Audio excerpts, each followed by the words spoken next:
Good morning guys national पार्टीखौ कंग्रेसआनो जा बिजेपिआनो जा खुगायाव गोदै गोदैयानो जा गोबाबानो जा जायगा होनाय मानि जोङो सेल्फ अट'नमि गावखुंथाय गोहोखौ खोमानानै लानाय बिनि सोमोन्दै ससे बेनिफ्राय दिनै बाजाराव दाम दरा जोबोद बारायबाय बायनानै जानो हायि बादि जाबाय बेनिनो माखासे ब्लग भिडिअखौ आं जोबनाय फारसे हैगोन नोंथांमोना नायसाबलांबानो जाबाय अननानै So, hello everyone, once again welcome back to the channel. दिनैनि गोदान भिडिअ नोंथां बयखौबो गोसो गोथारै बरायदों लोगोसे आसा खालामो इसोरनि अननायाव नोंथां बयबो मोजां दं।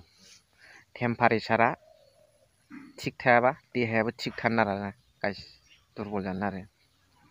स' दिनै आङो मोनसे इम्पर्टेन्ट भिडिअ नैबे जि सेल्फ अट'नमिनिखौ एसे उनाव सावरायगोन बिनि सिगां जे नैबे कारेन्टनि बिल आंनि प्रेक्टिकेल न'आव जानाय बेखौ आं नोंथांमोननो शेयार खालामनो नागिरदों। ओरैबायदि स्मार्ट मिटार लगायनानै जोंना कारेन्टआ ओरैबायदि जादों बिदिनो मासाव 250 टिभि मटर बायदिसिना फांखा सालायनानै बिदि फैयो आरो दा गोलोम बोथोराव। बेनिफ्राय LED नङामोन माखासेया सिभिल बाल्बसोमोन ओंखाम जानाय थानाय बायदिसिनायाव नांगौ जायो नालाय बेखौ लगायोमोन। दा बेनिफ्राय स्मार्ट मिटारखौ मोनसे लांदां जायगानिफ्राय खामसालियाव बसायफैबाय। बेनिफ्राय बै जायनाखि सिभिल बाल्ब बेखौ सोलायनानै LED होजोब्बाय आरो बेनिफ्राय मैया दाख्लैनिफ्राय दैलि एसे खम फैग्रा जाबाय। दा बे सानथाम सानब्रै सप्तासे थांबाय। दा बेनिफ्राय जोंनाव कारेन्टआव बे कन्जुमार नाम्बाराव जोंनियाव आरो आं बेखौ बुंला स्क्रिनावबो होला कारेन्ट बिला जाबादि सिगाङाव फैदोंमोन बिदि फैयाखिसै। दा लगे आंनाव सार्भे फैबाय बे सासे सार्भेयर फैदों कारेन्ट डिपार्टमेन्टनिफ्राय नायफैदों आरो गासिबो थिगैनो दं नायफैदों। सोंबाय आङो माबा जादों नामा जायाखै लाइट ओरै होजोब्बाय खेबजोब्बाय लानानै थांबाय मा सावरायहैगोन मिथिला। सोंबाय आङो थटपिट आंबो जेबो मिथियालै जिखुनु जाया सार्भे खालाम थिनहरदों सारआ होनबाय। सोर सार होनबाय कारेन्ट डिपार्टमेन्ट। जानला मोनला दाजासैलै नोंसोरो होनदां ओरैनो जेनेबा बिसोरखौ होनबाय रागा जोंनाय बलेथे जों बिसोरखौ होननानैथ' मा लाब जानो जिखुनु जाया होनबाय आरो। बिनिफ्राय आं सानदों नोंथांमोनाबो सिन्था खालाम जे कारेन्ट बिला सिगाङाव एसे बुरजा फैयोमोन दा खम फैनायखायसो आं बाल्बखौ सोलायजोब्बायना बिदि खम फैनायखायसो आंनाव सार्भे फैखोना माखो मारै खम जाखो साननानै मोनबा बिसोरनो BJP गभर्नमेन्टनो बुरजा नांथारगौ कारेन्ट बिल जोंहा गेरेबथारनांगौ आरो बिनि सायाव मा कमेन्ट होयो नोंथांमोना हरबानो जाबाय। स' जोंहा खोथाया जाहैबाय बे सेल्फ अट'नमि सेल्फ गभर्नेन्स जोंहा मोननाय बादि दंखायो BTC। दा बे जोंनि BTC आवहाय जोङो सोरनिफ्राय गावखुंथाय गोहोखौ लाबोदों गुबुननि सिङाव थाया जोङो सेन्ट्रेल गभर्नमेन्ट स्टेट गभर्नमेन्टनि आन्दाराव थाया। 6 सिडुलनि प्रभिजन गावखुंथाय गोहो जों लानानै फैदों बैसोरनिफ्राय।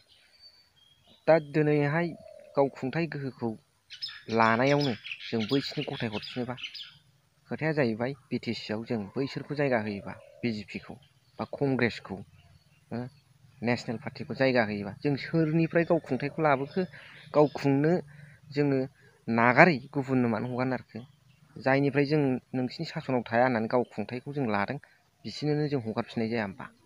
अब्ला गावखुंथायनि अर्थ'आ बहा थांखो जों सोरनिफ्राय एरायनानै फैखो सोरनो हरफिनखो सोरखौ थिनफिनखो बेयाव रायजो खालामदों होननानै बेनिफ्रायनो आलादा जों गावखुंथाय लादोंलाय नङा होमबा गाइस। बेजों लोगोसे रेवरेवा नार्जारिनि सायाव बिथं भाबै खबर लानानै नोंथांमोननो नेक्स्टआव आपडेट होगोन आं नेनानै थाबानो जाबाय भिडिअखौ। स' नेशनेल पार्टियावल' डाटा सोरनिबा साजों आलदा सिं आलदा गोदै रायलायनायखौ दागोजाव नेशनेल पार्टिखौ लाब गैया। रिजनेल पार्टि जेरावखि थाया BPF UPPL बावनो थानानै राज खालाम। सोरनिबा डाइभार्ट खालामनो नागिरनायखौ खुनु नोंसोर दागोजाव सापर्टआ मोनसे नङा मोनसे होनानै नांथाबनानै था बे होनग्रायाबो जाहोखाया रिजनेल पार्टियावनो था। स' ब्लग भिडिअखौ नोंथांमोना नायलांदो।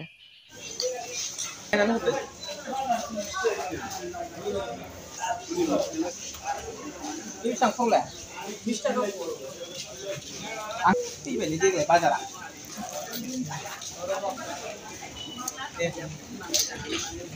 20 টাকা পোয়া না 80 টাকা কেজি নেই করলা। Ya udah.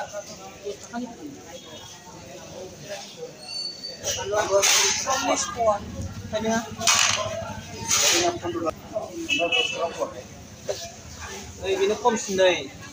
Guys. Dos taka poa. 40 taka keji. 30 taka keji. 40 rupees kilo.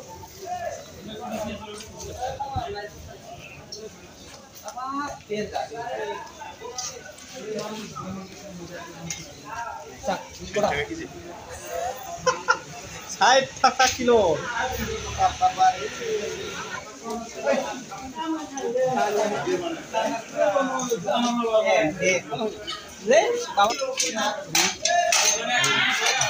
Kumbraya big bang.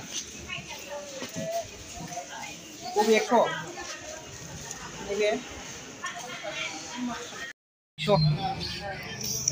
Lawa 50 nih. Korea tos मोनसेयावनो दे ओमफ्राय खिन्थालां दुन्दिया खनसे बेनो 20 थाखा दां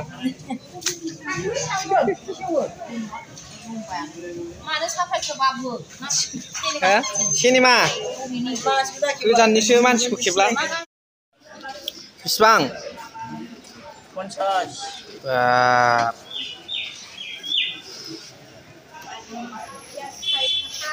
Ayo, danger लै दामा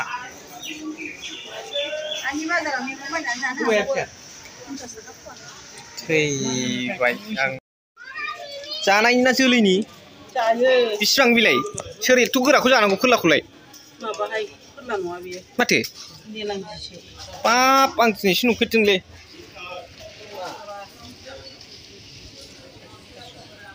माथो जेबो आं आंनाव जाबाय ओइ बियो बेलेग धरनर मैखुना ओमफ्राय नैबेयो